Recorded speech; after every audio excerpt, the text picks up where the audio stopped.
Okay, well, Alex was diagnosed at 3.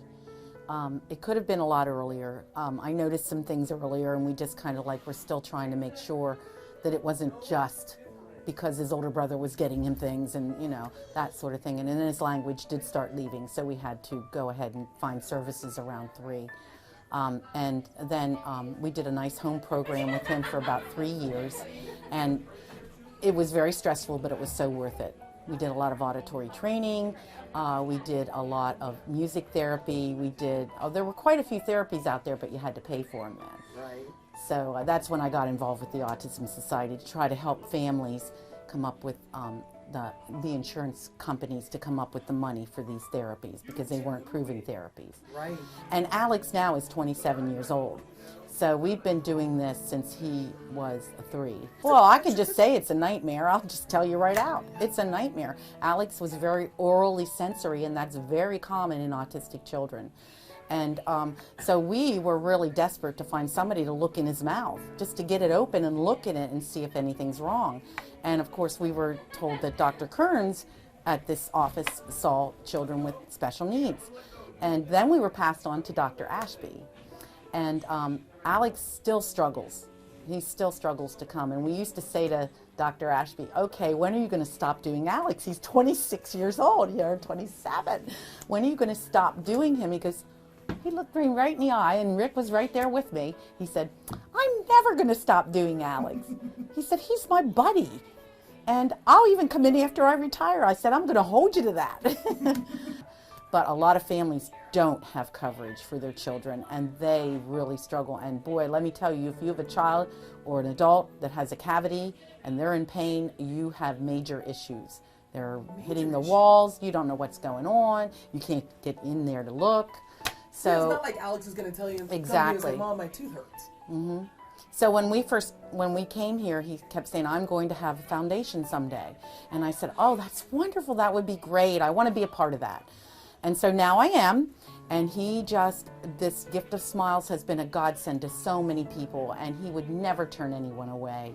He's such a compassionate dentist, and he gets it. He gets these children. He figures them out. They're all different.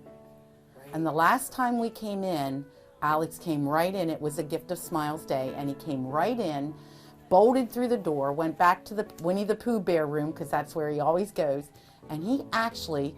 We weren't planning on x-rays, but Dr. Ashby said, do you think we could get some x-rays? And I said, oh, well, we didn't plan on that because it wasn't on the schedule, which we have this, so he crosses it off. And I looked up at him because he's big. He's 6 foot, 230, and he's a very big boy. I shouldn't say boy anymore, he's an adult. So anyway, I looked and I said, Alex, take pictures? Let's take pictures of your teeth. You have to know what to say. I said, and you put something in your mouth and you bite. So he went right over and stood right where the girl, and Kylie, the girl, was just awesome. And boom, boom, boom, we were out of here. A lot of dentists don't take Medicaid. And you need to find a dentist that's really willing to do that. And with this Gift of Smiles, it's a foundation. They pay for everything. If you have to go in the hospital, it's awesome. You don't have to worry about that. And he serves a lot of special needs children. We've always taken him to the dentist, but no matter what dentist we go to, and unfortunately he's on Gateway, so dentists were very limited.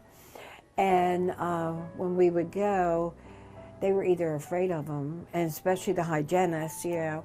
And sometimes we were able to almost like lay on him, you know. I have a person that helps me with him during the day, and we would like hold his mouth open, and sometimes they could get those things in that they could get in there, but they never really ever cleaned his teeth. He's never had him x-rayed because he would have eaten up the x-ray thing. So we've gone different places and they try, but it's never been a success.